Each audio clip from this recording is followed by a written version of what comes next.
capítulo 8, falando a respeito da soberania de Cristo, a supremacia de Cristo.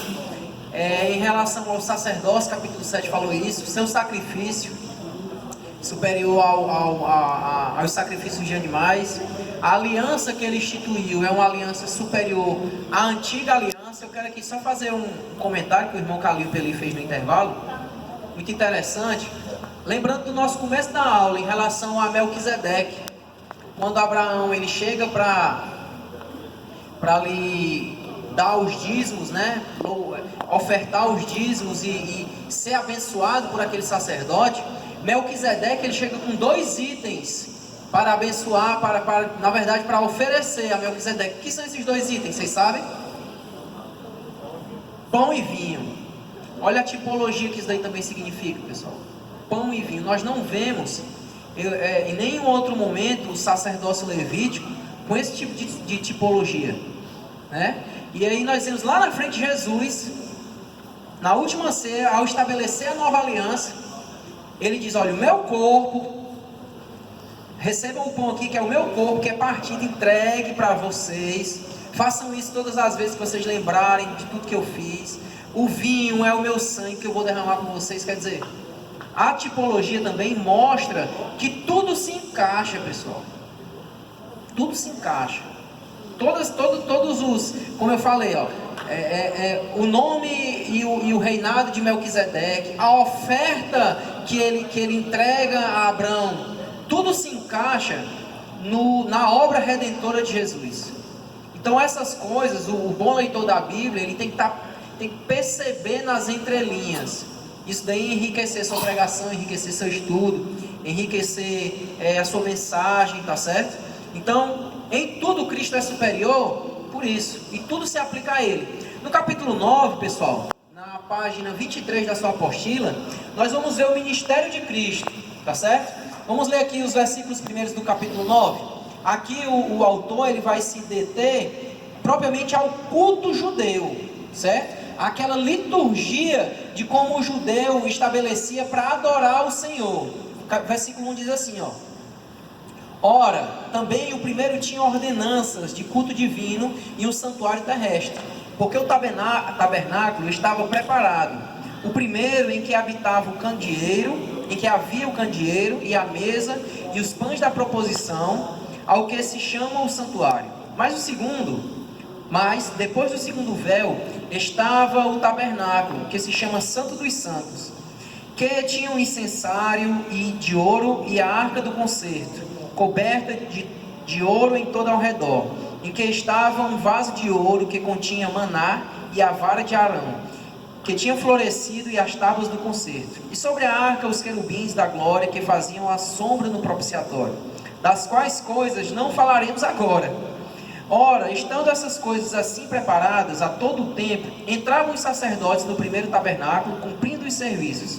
Mas no segundo só o sumo sacerdote, uma vez por ano, não sem sangue, que oferecia por si mesmo e pelas culpas do povo.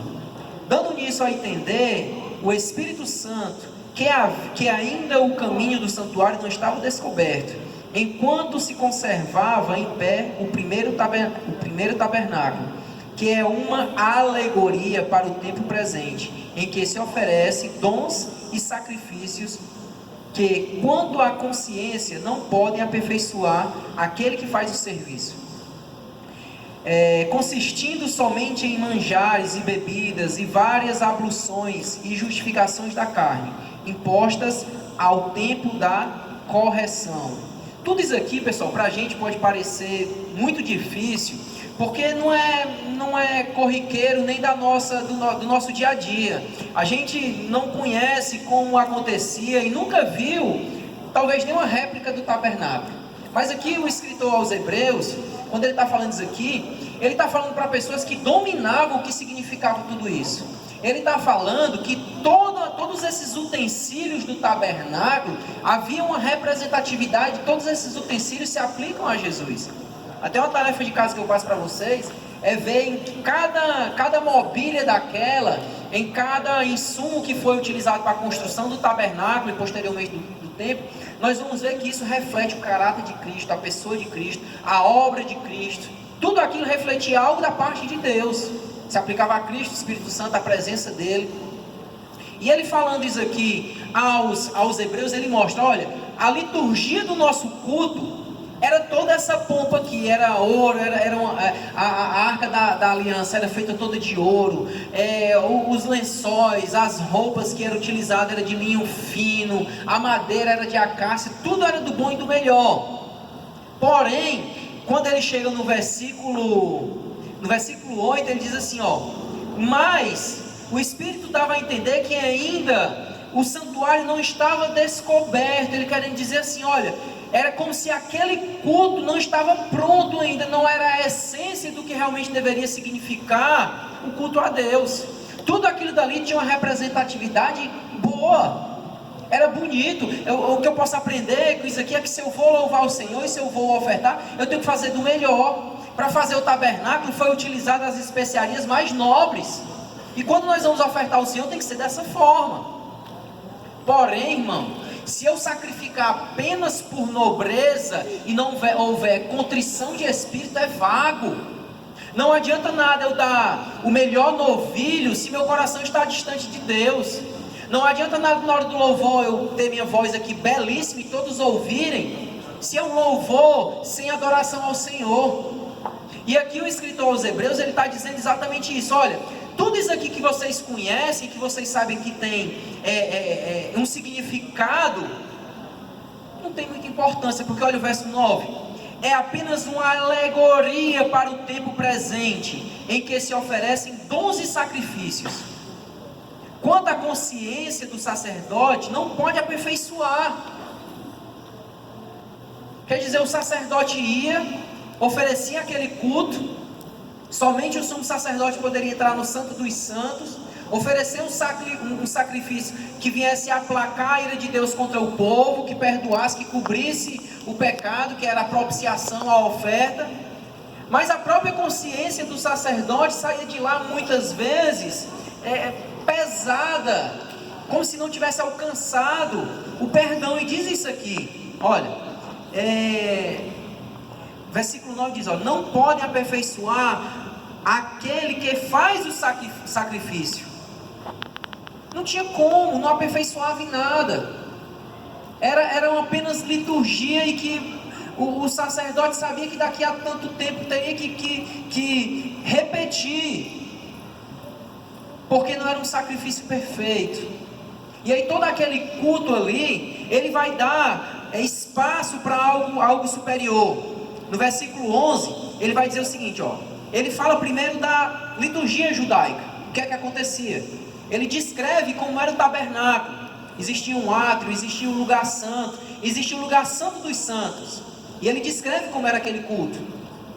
Aí o verso 11, ele vem e diz assim, mas, isso é, fazendo oposição a tudo o que ele disse até agora, vindo Cristo, o sumo sacerdote dos bens futuros, por um maior e mais perfeito tabernáculo, não feito por mãos humanas, isso é, não é dessa criação, nem por sangue de bodes e de bezerros, mas por seu próprio sangue, entrou uma única vez no santuário, havendo efetuado uma eterna redenção.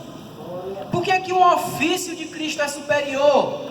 Nós já debatemos esses assuntos aqui. Primeiro, ele adentra num tabernáculo que não é desse mundo, não é criação humana, não é dessa criação.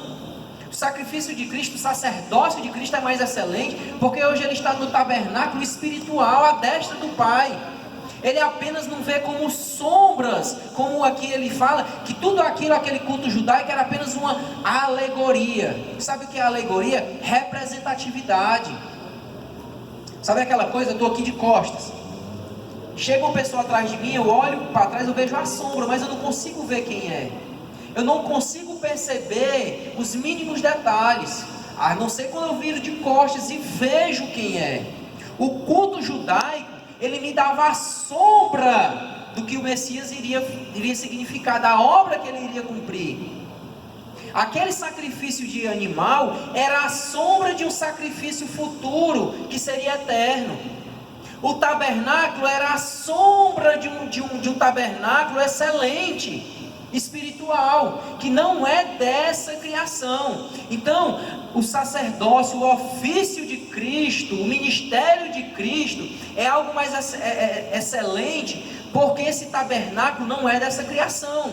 Segundo, versículo 12, as ofertas que são sangue de bodes e de bezerros no templo antigo, no templo judaico, mas Cristo veio por seu próprio sangue, entrou uma única vez no santuário, havendo efetuado uma eterna redenção. O sacrifício de Cristo, o ministério, o ofício é superior, porque o sangue que é oferecido, que é aspergido para aplacar a ira do Pai. Quando nós falamos em um Deus irado, não é porque Deus é ruim, não. Às vezes nós temos que ter cuidado de achar que Jesus é amor, mas o Pai ele é carrasco. Não, não é isso.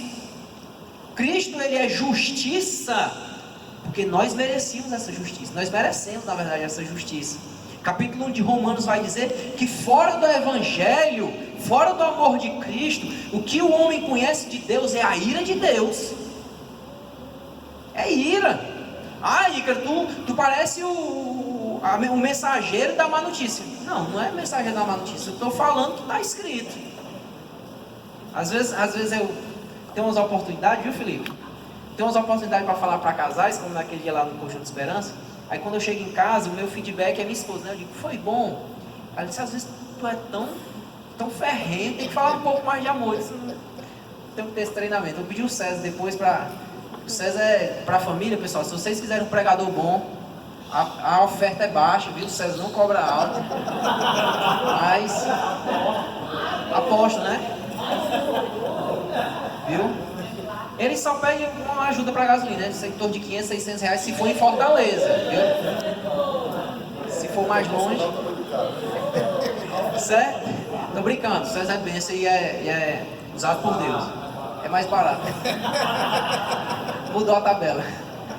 Certo, pessoal? Mas assim, não é que a gente muitas vezes a gente queira aplicar um evangelho pesado, não é isso. Mas é porque foi vendido durante tanto tempo, vou até usar a expressão do irmão Luiz aqui, que na aula passada ele falou, um evangelho chocolate, que hoje quando a gente endurece um pouco mais o sermão, as pessoas dizem assim, vixe rapaz, não é bem assim não. Mas o fato é que é isso. O evangelho ele é boas novas, é a boa notícia ao pecador, mas tem pecador que não conhece a má notícia não. E qual é a má notícia? É que a situação atual dele é de condenação. Então, antes de eu dar o remédio, eu tenho que primeiro mostrar que está doente. E o que Paulo faz, sempre que ele vai expor o evangelho, principalmente em Romanos, é mostrar a situação caída do homem. O homem está caído, carente, todos pecaram, destituídos foram da graça de Deus, todos pecaram e o salário do pecado é a morte. E aí, a partir do momento que eu me sinto condenado, eu digo assim, eu preciso de redenção. Porque no capítulo 4, Paulo começa a falar sobre a justificação. E a justificação nada mais é do que o Senhor me considerar, a partir do sacrifício de Cristo, justo. Não é que eu me torne, mas a partir do sacrifício Ele olha para mim e vê a justiça cumprida totalmente, plenamente em Cristo. Então, Cristo vem, morre por nós, porque tínhamos a condição caída, e o sangue que Ele asperge é um sangue mais excelente do que bodes e bezerros, como diz no versículo 12. Foi o seu próprio sangue. Isso tudo, pessoal, quando ele ressuscita dos mortos, e nós um dia também ressuscitaremos com Ele, nós teremos essas bênçãos concedidas por Cristo, alcançada até mesmo após a materialidade. A bênção de Cristo, ela não termina nessa vida.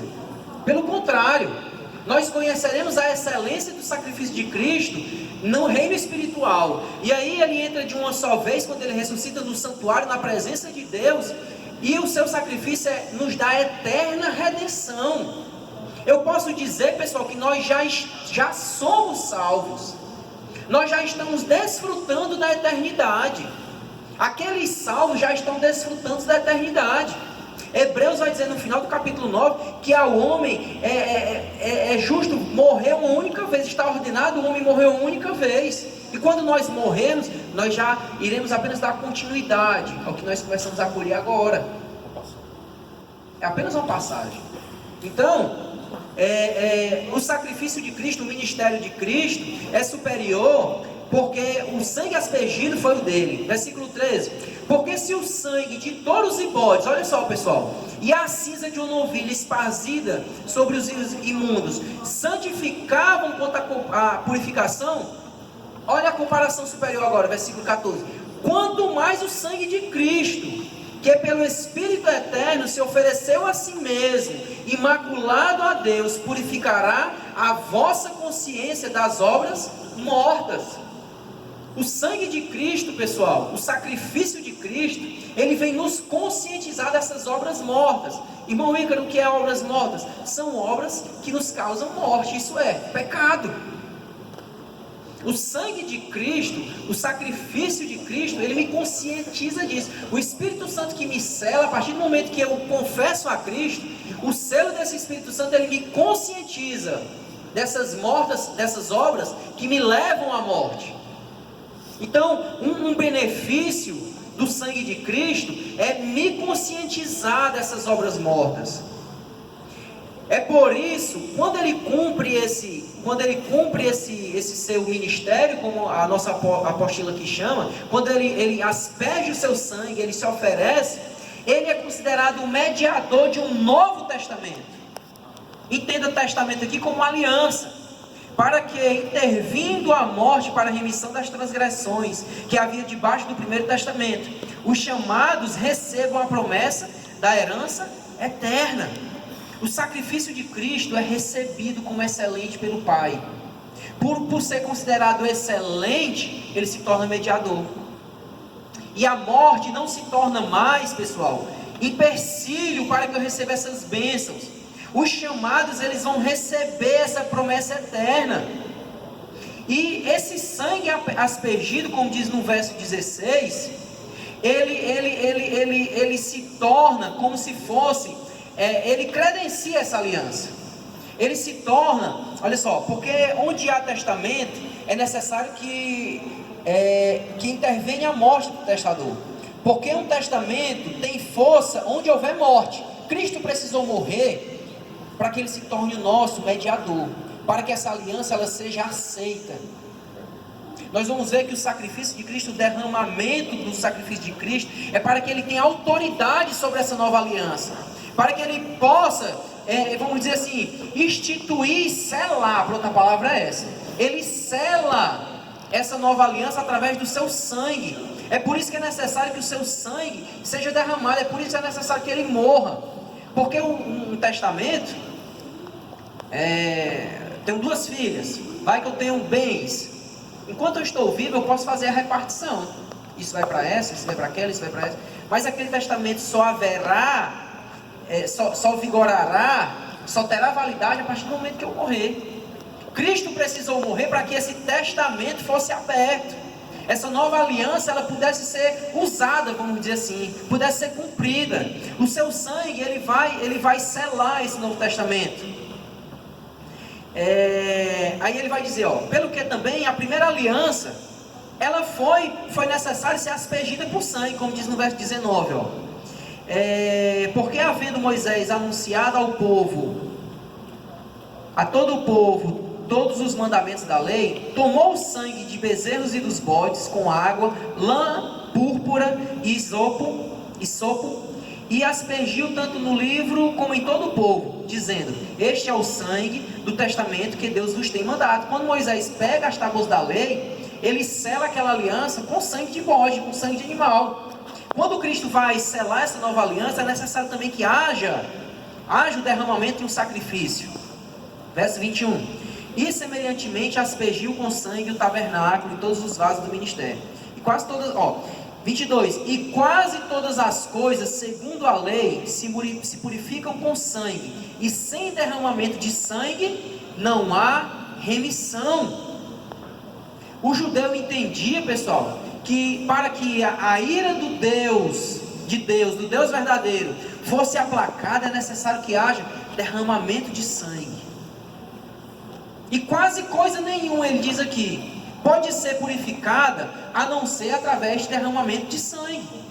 Na antiga aliança existia a substituição. O meu pecado era substituído por aquele novilho que morria no meu lugar.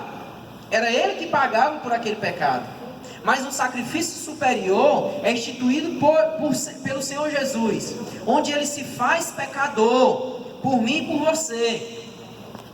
Verso 23 diz assim: de sorte que era bem necessário que as figuras das coisas que estão no céu, assim se purificassem, mas as próprias coisas celestiais com sacrifícios melhores do que esses.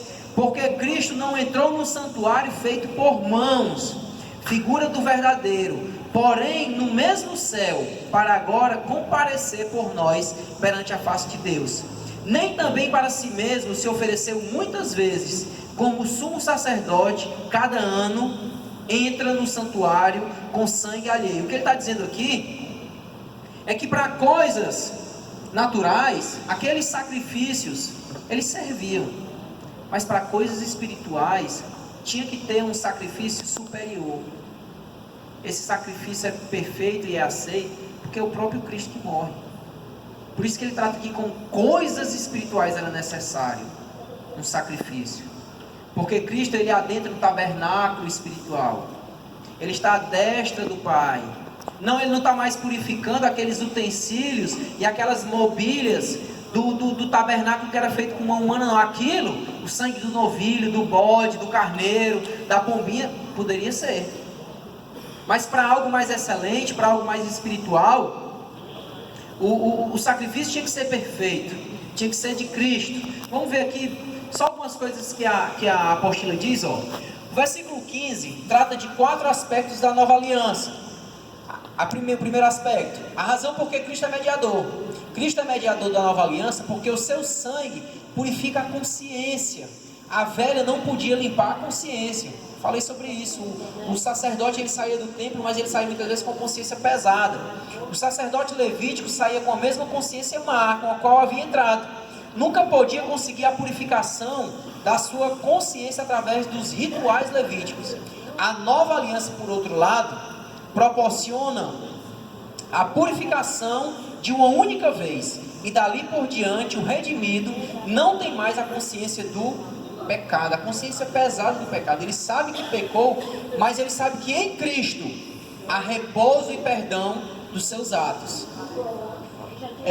A natureza dessa nova aliança instituída por Cristo, ela também foi cumprida e em Cristo foi cumprida porque para alcançar o objetivo da aliança. Que objetivo era esse? O objetivo para alcançar da nova aliança é a intervenção de uma morte. Que morte é essa, pessoal? A morte espiritual. Quando Cristo vem, ele cumpre, e a morte já não tem mais poder sobre eu e você. Nosso corpo vai se deteriorar, um dia nós vamos morrer, mas nós já podemos desfrutar da eternidade, como eu falei. Então essa nova aliança é um sacrifício de uma vida, era requerido para emprestar a validade da aliança. Para validar essa aliança e esse objetivo ser alcançado, era necessário que uma vida fosse sacrificada. Por isso que ele diz que sem derramamento de sangue não tem como haver perdão de pecados. Então o objetivo dessa aliança, que também era nos dar vida, e para que nós alcancemos vida, é necessário que alguém morresse por nós. Para que tinha que existir uma morte? A causa que exigiu a morte de Cristo é a necessidade de remir, né, pessoal? Remir as transgressões que havia sobre a primeira aliança. O defeito da primeira aliança, segundo Jeremias 31, se baseava na transgressão humana e dos seus preceitos, enquanto sob a nova aliança nunca mais se fará memória dessas transgressões. Eu falei algo aqui, que a antiga aliança ela apenas ressaltava o pecado ao homem. Mas haverá um tempo em que esses estatutos estarão aqui, pregados, afixados na minha mente e no meu coração, como diz Jeremias 31. O último objetivo dessa nova aliança é para que aqueles que foram alcançados por essa aliança recebam a promessa eterna da herança daqueles que têm sido chamados. A herança sempre foi eterna, a herança de vida eterna sempre foi instituída. é sobre a antiga dispensação. Porém, devido à fraqueza dos israelitas, eles nunca puderam alcançar a promessa. O povo de Israel era um povo sacerdotal, escolhido por Deus, mas sempre vivia propenso a se esquecer das promessas de Deus. Isso daí fazia com que muitos deles não alcançassem essa promessa eterna. Tanto é que daquela geração que saiu do Egito, somente 2 alcançaram a Canaã: Caleb e Josué. Por quê? Porque era um povo obstinado. Mas a aliança sempre foi eterna. Deus, ele sempre quis que o seu povo desfrutasse das suas bênçãos eternas. Até que vem Cristo e oferece uma aliança mais superior. Não uma aliança baseada em leis, não uma aliança baseada em sacrifícios de animais que precisam ser repetidos anos após anos. Cristo vem, entra no tabernáculo espiritual, morreu por mim e por você, para que nós, a partir de um relacionamento de amor, nos relacionemos com Ele, reconheçamos nossos pecados, mas ao reconhecer esses pecados, possamos dizer: Senhor, sem a Tua presença, sem o Teu perdão, sem a remissão dos meus atos falhos, pelo Teu sangue, eu não sou nada, eu sou condenado. Então, Deus, eis-me aqui mais uma vez, te pedindo perdão. E, meu irmão, isso tem que ser diário, constante. Eu posso dizer até que de hora em hora. Nunca é muito, e em nenhum momento é pouco para você reconhecer o sacrifício de Cristo. Então Ele é nosso intercessor, Ele é nosso mediador, Ele morreu por nós, Ele cumpriu um sacrifício mais excelente por amor de mim e de você, amém? Nós estamos terminando o capítulo 9, pessoal. Na próxima aula, nós vamos ver no primeiro tempo, capítulo 10, 11, 12 e 13, vai ser bem rápido, prometo a vocês, vou pegar aí os pontos que não podem ser perdidos, tá? Não pode passar em branco. Não, já é prova.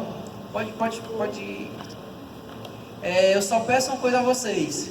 Hoje eu comecei a aula aqui, acho que tinha 4 ou 5